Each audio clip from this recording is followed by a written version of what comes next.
Tuwing ako'y dumadaan sa tapat ng inyong bahay, may nakatanaw sa bintana, parang bituin ng taglay.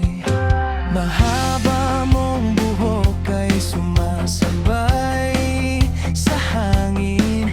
Pag ngumiti ka sa akin, parang gusto kong mahimatay.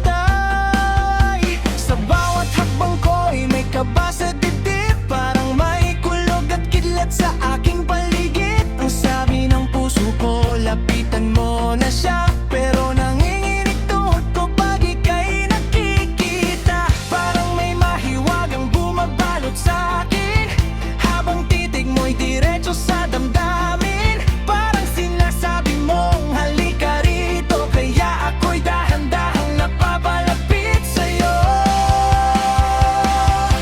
Babae sa bintana, taglay mong ganda, parang diwata sa gitna ng gabi. Tala, akala ko'y pag-ibig na ang nadarama, yun pala'y white lady ka pala.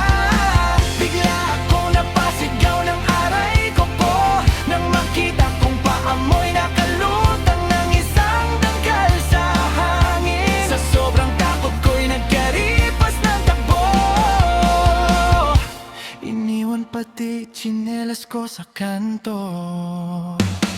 Kinabukasan ay dumaan uli ako, baka kasi panaginip lang ang nangyari noon. Pero nang sumilip ako sa lumang bintana, may nakangiti ulit. Ay naku, lagot na, humahangin ng malamig kahit tirik ang araw. Mga aso sa paligid sabay-sabay nag-aalulong. Sabi ng kapitbahay, huwag kang dadaan dyan, matagal lang walang tao sa bahay na yan.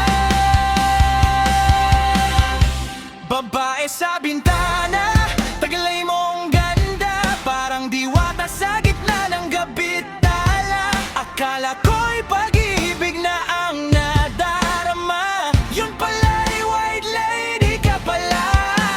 Bigla akong napasigaw ng aray ko po, nang makita kong paamoy nakalutang ng isang dangkal sa hangin. Sa sobrang takot ko'y nagkaripas ng takbo, pati brief ko muntik nang mahulog sa sobrang takot.